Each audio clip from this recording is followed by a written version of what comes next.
Dear students, welcome to Physics Corner. Myself Mayank Bhardwaj. आज हम lecture number 4 fluid mechanics का लेकर आए हैं। टॉपिक का नाम है रोटेशनल टैंक। क्या होता है रोटेशनल टैंक में? एक रोटेशनल टैंक लेते हैं, एक टैंक लेते हैं सबसे पहले।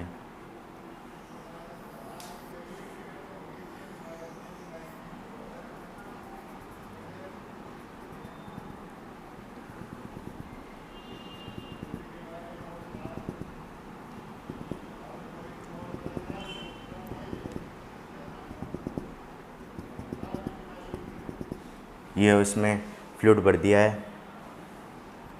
ये रोटेशन एक्सिस हो गई, रोटेशन एक्सिस इस टैंक की जो इस पॉइंट तक की डिस्टेंस है ओमेगा नहीं आर, और इसे ओमेगा एंगुलर वेलोसिटी से एंटी क्लॉकवाइज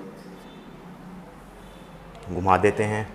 तो इस रोटेशन एक्सिस को किस प्रकार लिया है वो आप देखोगे। जब आप लोगों ने देखा होगा कुम्हार जब अपनी चाक पर इस तरह की चाक लेता है, वो घुमाता है उसे, तो वो कैसे होता है। ये उसकी चाक है, ठीक है। जब वो घुमाएगा इसको ओमेगा से इस तरीके से,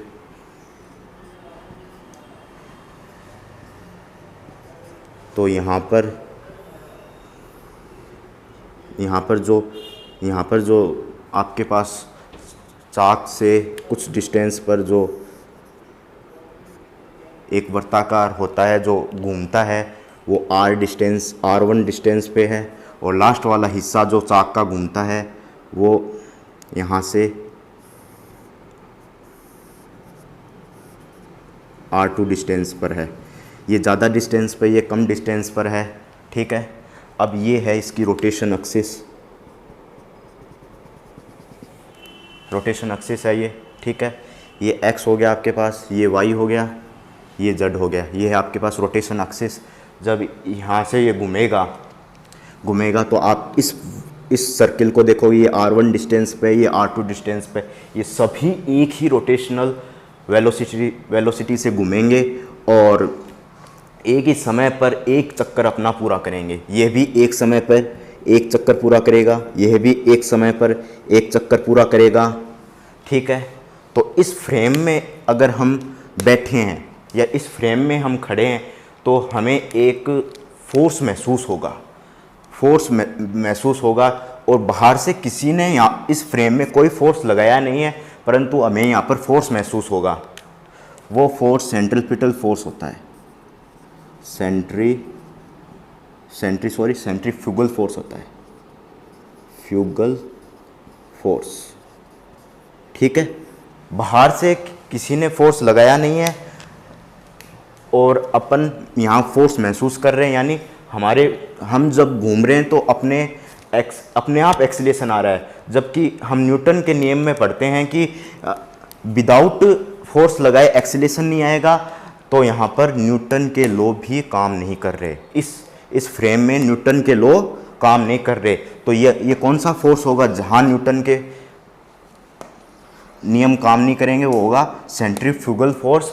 और ये फ्रेम कौन सी होगी? Rotational frame. ये कौन सी फ्रेम होगी डियर स्टूडेंट्स? रोटेशनल फ्रेम, ठीक है। और इसका जो फॉर्मूला आता है वो हम सीखते हैं।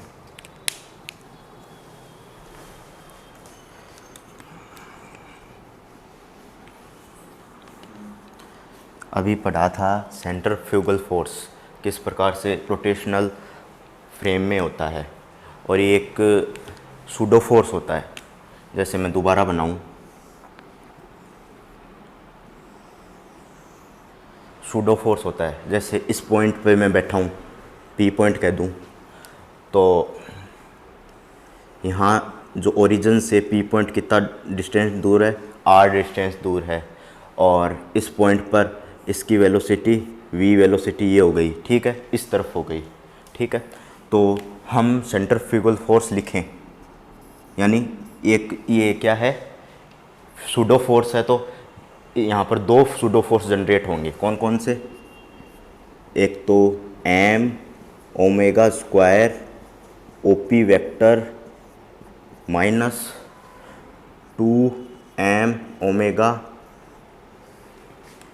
के कैप, इसको मान लो जेड एक्सिस, इसको मान लो एक्स एक्सिस, इसको मान लो वाई एक्सिस, तो के कैप इंटू वी वेक्टर।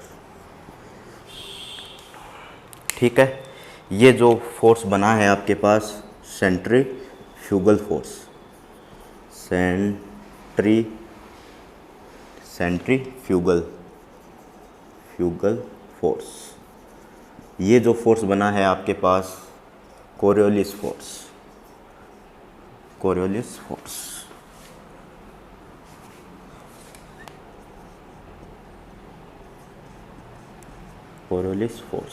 ठीक है, ये दोनों सूडो फोर्स होते हैं। जैसा कि मैंने पहले ही बताया है कि ये जो न्यूटन के नियम की पालना नहीं करते। न्यूटन का नियम क्या कहता है कि कोई भी आपके पास ये बॉडी है, कोई भी बॉडी मान लीजिए एक्स वाई जेड जो भी बॉडी है, अगर इस पे फोर्स लगाया जाए तो ये इसमें इसी डायरेक्शन में एक्सीलेशन आएगा। तो यहाँ पर जो इक्वेशन बनेगी F बराबर ma, ये इक्वेशन आपके पास बनेगी। परंतु ये सूडो फोर्स के केस में, ये F बराबर ma नहीं होता है, F बराबर ma नहीं होता है। ठीक है, इसमें क्या होता है तो वो देखते हैं। यहाँ F बराबर ma नहीं होता है, तो सूडो फोर्स के में कुछ अलग होता है, वो देखते हैं।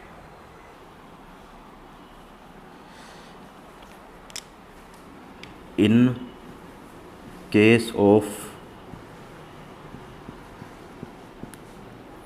सूडो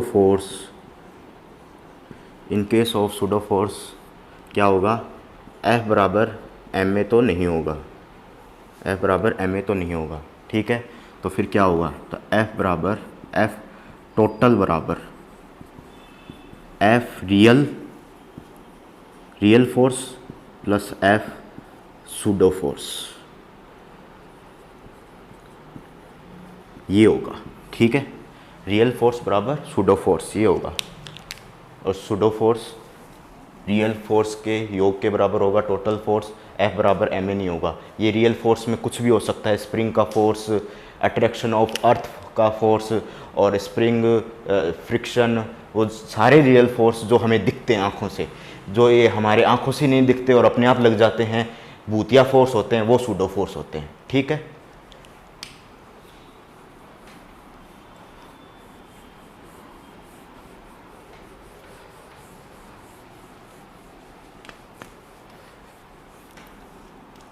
अब दो फोर्स एक जैसे होते हैं, उनमें क्या डिफरेंस होता है।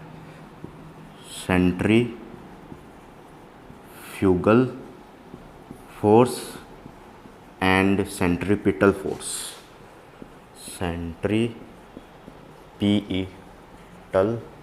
फोर्स, इसमें क्या डिफरेंस होता है वो देखोगे। सेंट्रीफ्यूगल फोर्स तो मैंने बता दिया कि एक रोटेशनल फ्रेम है और किसी भी पॉइंट पे लग जाएगा, और कोई भी इसका पथ होगा, अनिश्चित पथ होता है, कोई भी पथ हो जाएगा इसका। ठीक है, और ये आभासी बल है, कैसा भी होगा, किसी स्प्रिंग की ज़रूरत नहीं है इसे, किसी रस्सी की ज़रूरत नहीं है इस फोर्स को लगाने के लिए, किसी भी एक्सटर्नल चीज़ की ज़रूरत नहीं होती है, ये अपने आप लगते हैं। ठीक है, अब दूसरा केस है अपने पास सेंट्रीपिटल फोर्स का। इसके लिए आपको हमेशा रस्सी की ज़रूरत पड़ेगी, फ्रिक्शन की ज़रूरत पड़ेगी, अट्रैक्शन ऑफ अर्थ की ज़रूरत पड़ेगी। तो जो भी रियल चीज़ें हमारे आंखों के सामने होती है, उसकी यहाँ पर आपको ज़रूरत पड़ेगी। यहाँ पर किसी भी फोर्स की ज़रूरत नहीं पड़ेगी कि किसी भी मतलब रस्सी लग रही है तो आपको लग रहा है कि यहाँ पर फोर्स लग रहा है, आप फ्रिक्शन लग रहा है तो आपको लग रहा होगा यहाँ पर फोर्स लग रहा है, ऐसा इसमें होगा। परंतु यहाँ पर अपने आप फोर्स लगेगा, और यहाँ पर किसी भी अन्य जो इंस्ट्रूमेंट है उसकी ज़रूरत नहीं पड़ेगी, या बिना इंस्ट्रूमेंट के लगने वाला फोर्स है। ठीक है, और ये यहाँ पर ये इसका जो पथ होगा, पथ देख, सेंट्रीपिटल फोर्स का पथ हमेशा सर्कुलर होगा। इस सर्कुलर एक्सिस पे ही ये रोटेट करता रहेगा, सर्कुलर एक्सिस पे रोटेट करता रहेगा, जिसकी रेडियस r होगी।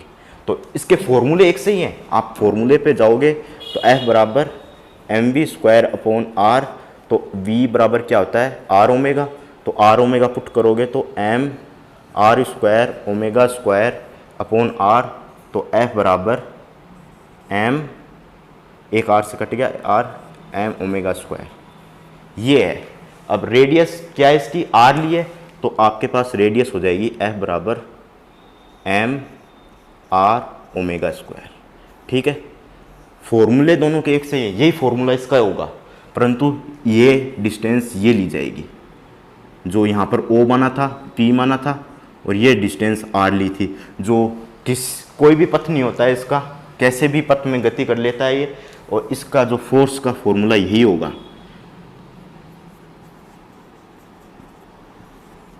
ठीक है, यही फोर्स का फॉर्मूला होगा, यही फोर्स का इसमें फॉर्मूला होगा, परंतु इन दोनों में इतना ही डिफरेंस है कि ये रियल फोर्स है, ये आभासी बल है, ये दिखता नहीं है। ठीक है,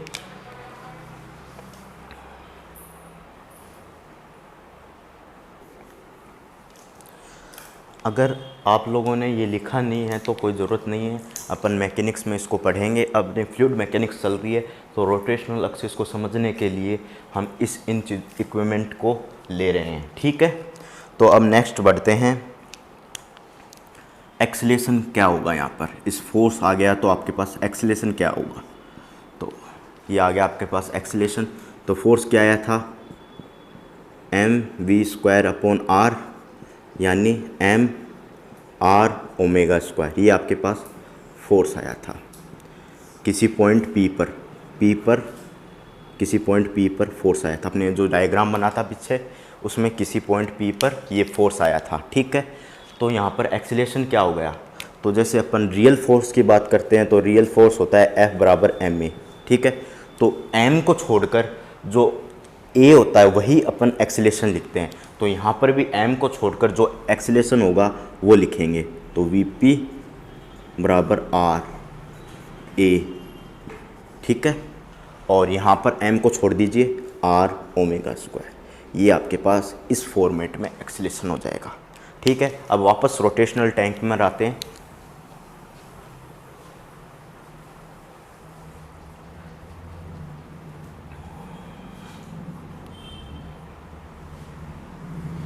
रोटेशन टैंक पर आ गए। जैसे इस रोटेशनल एक्सिस को एक बार फिर से समझ लीजिए, ये एक्सिस होती है, ये omega anti clockwise angular velocity से इसे घुमा दिया गया है।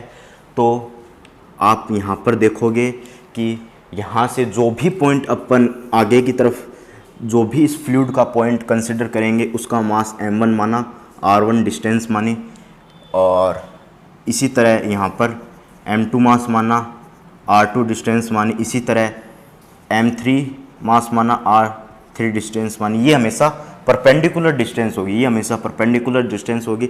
अगर इसका मोमेंट ऑफ इनर्शिया लिखें तो mi ri स्क्वायर। ठीक है, ये हो जाएगा। तो आप ये देख रहे हो कि मोमेंट ऑफ इनर्शिया जब भी लिखा जा रहा है, मोमेंट ऑफ इनर्शिया जब भी लिखा जा रहा है तो रोटेशनल एक्सिस से ही डिस्टेंस ली जा रही है। किस एक्सिस से, इस रोटेशन एक्सिस से डिस्टेंस ली जा रही है। यानी एक बात मैं यहाँ नोट करवाऊँ की पॉइंट के तौर पे, हिंदी इंग्लिश दोनों मीडियम में मैं लिखूँगा यहाँ पर, देखना कि एंगुलर कहानियाँ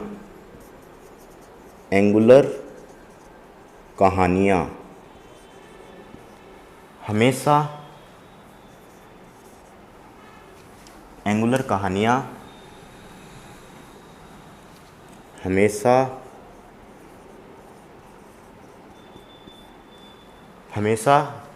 रोटेशनल एक्सिस के द्वारा समझाई जाती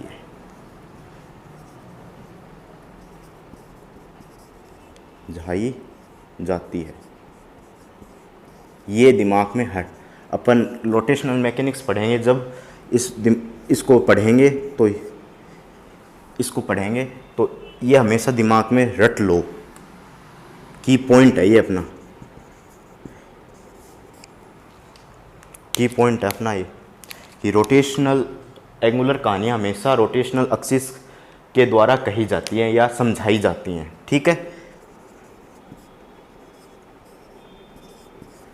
ठीक है, तो ये हमेशा याद कर लो। एंगुलर कहानियाँ कौन कौन सी होगी आपके पास? टॉर्क हो गई, एंगुलर मोमेंटम हो गया, और ये हो गया मोमेंट ऑफ इनर्शिया हो गया। ये सारी एंगुलर कहानियाँ हैं। और आगे बढ़ते हैं। अब तक मैकेनिक्स की बात कर ली है, अब अच्छे से समझ सकते हो रोटेशनल एक्सिस क्या हो सकती है। अब नेक्स्ट हम डायग्राम से समझें। अगला रोटेशन एक्सिस से घुमा दिया तो इस फ्लूइड का मोमेंटम क्या होगा, मोमेंट क्या होगा वो समझते हैं। कुछ इस तरीके से हो जाएगा।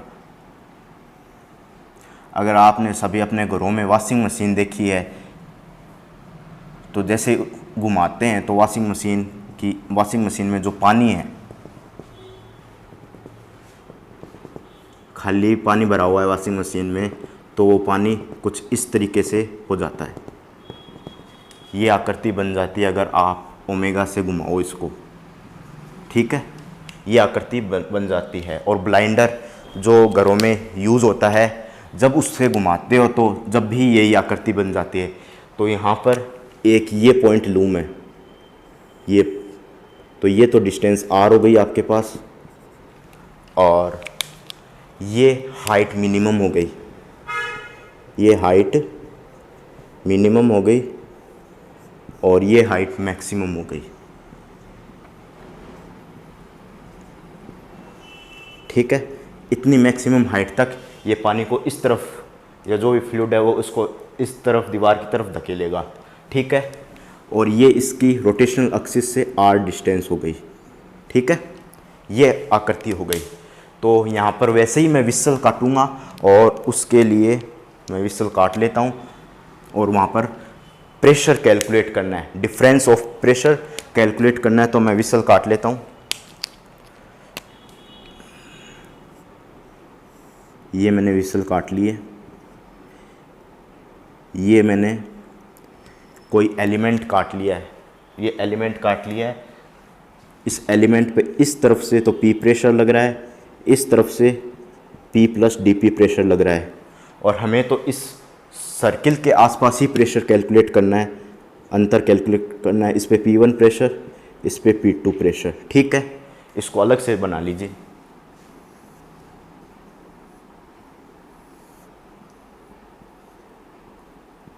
यहाँ पर P प्रेशर, यहाँ पर P + dP प्रेशर, यहाँ से ये R डिस्टेंस पर है, और ये dr हो गया आपके पास। तो ये आपके पास टोटल इस डिस्टेंस को क्या कह देंगे, R + dr। यहाँ से प्रेशर लगेगा P1, यहाँ से प्रेशर लगेगा P2। ये अपने पास डायग्राम हो गया। और ये अपने अगर बनाएं तो ये x एक्सिस और ये y एक्सिस। तो इस डायग्राम की हमें ज़रूरत नहीं है। जो इतना काम है, इसके आगे वाला काम अगर हम करें तो यहाँ इस तरफ कर देंगे।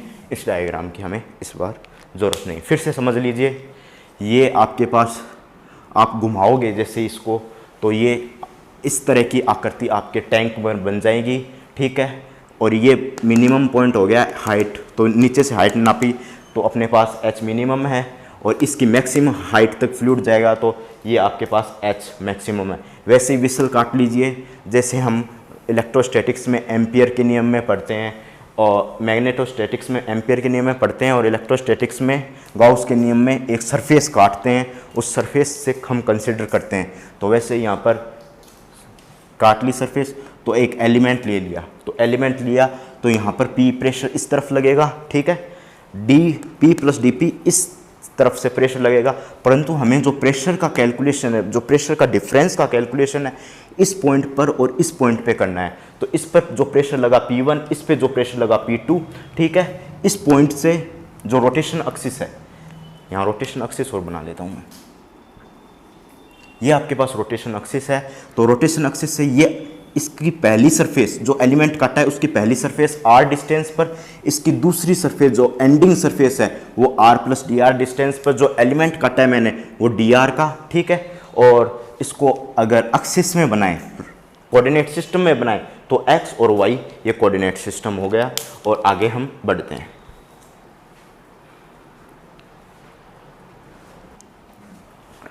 तो यहाँ पर P1 प्रेशर लगा, इस सरफेस पे P2 प्रेशर लगा, तो हमें वही कैलकुलेट करना है जो हम करना चाह रहे हैं, प्रेशर का डिफरेंस कैलकुलेट करना है। तो प्रेशर का डिफरेंस कैसे कैलकुलेट करेंगे, जो अपने ने फॉर्मूला पढ़ा था dP आवर, ये एक्स डायरेक्शन में सारा काम होता है क्योंकि हॉरिजॉन्टल लेवल पर सारा काम हो रहा है, तो हम यहाँ पर r कंसिडर कर लेंगे क्योंकि हमने हॉरिजॉन्टल लेवल पर जो डिस्टेंस सारी कंसिडर कर रखी है, r प्लस dr कंसिडर कर रखी है, तो सारी डिस्टेंस r में कंसिडर कर लेंगे।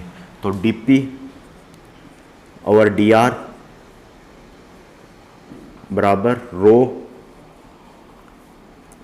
AR, क्योंकि r में सारा, तो एक्सेलेरेशन AR आएगा, क्योंकि अपना फॉर्मूला क्या था वो देखो, dP अपॉन dr बराबर रो जी तो जब नीचे की तरफ बढ़ रहे थे तो वो ग्रेविटेशनल एक्सेलेरेशन था, ये एक एक्सेलेरेशन है, तो यहाँ पर हम हॉरिजॉन्टल लेवल पर काम कर रहे हैं, तो ये यहाँ पर हॉरिजॉन्टल लेवल के लिए एक्सेलेरेशन हो जाएगा, ठीक है।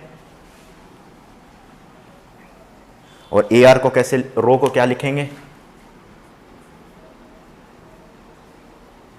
ठीक है, रो, और AR को क्या लिखेंगे, R ओमेगा स्क्वायर, ठीक है, R ओमेगा स्क्वायर लिखेंगे। एक्सेलेरेशन मैंने बताया क्या क्या होता था, ए बराबर F बराबर mv स्क्वायर अपॉन R और m R ओमेगा स्क्वायर, तो एक्सेलेरेशन क्या हो जाएगा आपके पास, R ओमेगा स्क्वायर बराबर v स्क्वायर अपॉन R। तो इस तरह ये वाला एक्सेलेरेशन हम यूज़ ले लेंगे, ये वाला, ठीक है।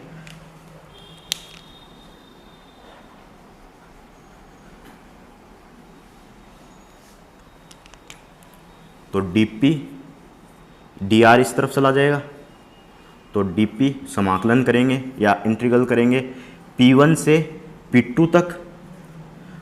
P1 जो लोअर प्रेशर यहाँ पर है और हायर प्रेशर इस तरफ लग रहा है, तो P1 से P2 रो ओमेगा स्क्वायर R dr, यहाँ से समाकलन करें तो कितनी डिस्टेंस लें इस एलिमेंट की, तो R, और एलिमेंट खत्म हो रहा है तो R प्लस dr, परंतु इस सरफेस जो एलिमेंट काटा है हमने, पूरे सरफेस पे हम जो है प्रेशर निकालेंगे, तो ये सरफेस जो इस रोटेशन एक्सिस से दूर है वो R1 है, और ये सरफेस जो रोटेशन एक्सिस से दूर है वो R2 है, ठीक है, ठीक है। अब हम आगे कैलकुलेट करते हैं, तो यहाँ जो लिमिट लगेगी R1 से R2, तो dP लगा देंगे P2 माइनस P1 रो ओमेगा स्क्वायर R2 का स्क्वायर माइनस R1 का स्क्वायर बट्टे 2, ये अपने पास लिमिट हो जाएगी, ये प्रेशर का डिफरेंस हो जाएगा। एक बार फिर से समझ लीजिए, अपन एक्सेलेरेशन हॉरिजॉन्टल लेवल पर ले रहे हैं तो AR लेंगे, और AR की वैल्यू R ओमेगा स्क्वायर और dr यहाँ से आ गया, तो रो omega square R dr, limit R1 जो पहले सरफेस से डिस्टेंस R1, सेकंड सरफेस से डिस्टेंस R2, तो R2, ठीक है। तो इसका समाकलन करेंगे तो R2, इसका जो समाकलन करते हैं तो R स्क्वायर बाई 2, तो यहाँ पहली लिमिट लगाएंगे R2 का स्क्वायर माइनस R2 का 1 का स्क्वायर, दो लिमिट लगा देंगे, यहाँ पर भी दो लिमिट लगा देंगे, तो ये फॉर्मूला हो जाएगा लर्न, इसको याद कर लीजिए। अब इसको लिख दीजिए, ठीक है। नेक्स्ट बढ़ते हैं आगे।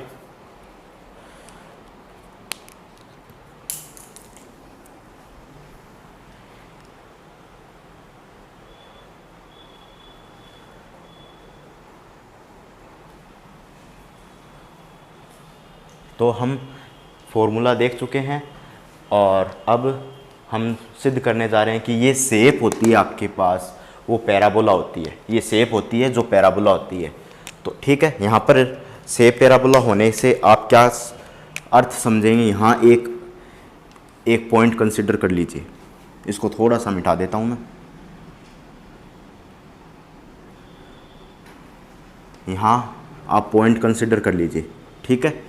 यहाँ आपने पॉइंट कंसिडर कर लिया तो इस पे ग्रेविटेशनल हॉरिजॉन्टल एक्सीलरेशन AR लगाया था आपने, या फिर AX लगा दीजिए, AX लगा दीजिए, हॉरिजॉन्टल एक्सीलरेशन AX और वर्टिकल एक्सीलरेशन AY, ठीक है। इन दोनों में आप इक्वेशन बनाइए तो ये यहाँ से जब इस पे सेंट्रीपिटल फोर्स लगेगा तो ये ऐसे बनाएगा, जो आपके पास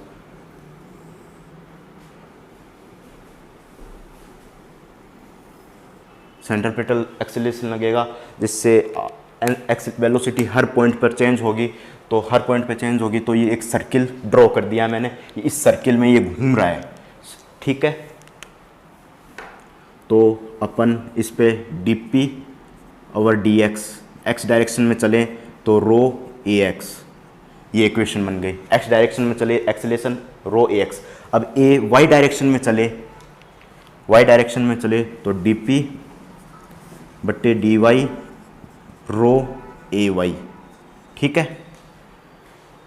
और यहाँ पर जो वैल्यू है वो पुटअप कर दिए, पुटअप करते चलिए। x ओमेगा स्क्वायर, वहाँ पर हॉरिजॉन्टल अपने ने r माना था तो r ओमेगा स्क्वायर, ax माना है तो ax ओमेगा स्क्वायर, ठीक है। रो और y डायरेक्शन में जो लगेगा एक्सीलरेशन वो ग्रेविटेशनल एक्सीलरेशन होगा तो g, ठीक है। इक्वेशन 1 और इक्वेशन 2 डिवाइड कर दीजिए, क्या बनेगा आपके पास, डिवाइड करोगे dp बट्टे dx बट्टे dp ओवर dy, यहाँ पर रो x ओमेगा स्क्वायर बट्टे रो g, तो ओमेगा रो से रो कैंसिल, डेंसिटी है जो लिक्विड की एक दूसरे से कैंसिल हो गई, dy ऊपर चला जाएगा, ये कट जाएंगे, तो आपके पास इक्वेशन बनेगी dy ओवर dx बराबर x omega square upon g, ठीक है। तो dy का समाकलन करेंगे, इस तरफ x को ले जाएंगे तो x ओमेगा स्क्वायर, अपने को तो शेप देखनी है, ये शेप कैसी बन रही है, क्योंकि यहाँ पर तो पार्ट, ये तो अपने इमेजिनरी ऐसी शेप बनाई है कि यहाँ पर एक्सीलरेशन चेंज हो रहा है, तो एक्सीलरेशन चेंज हो रहा है तो ये शेप बनेगी, और इस पॉइंट से आपके पास एक सेंट्रीपिटल एक्सीलरेशन या टेंजेंशियल एक्सीलरेशन, जो भी एक्सीलरेशन लग रहा है वो एक्सीलरेशन यहाँ पर लगता रहेगा, इसलिए ऐसी इमेजिनरी शेप बनाइए। परंतु ये लिक्विड की क्या शेप बनती है, ये वाली, वो हम देख रहे हैं, इस लिक्विड की क्या शेप बन रही है। तो समाकलन कर दीजिए विदाउट लिमिट, तो x dx को इस तरफ भेजा तो x स्क्वायर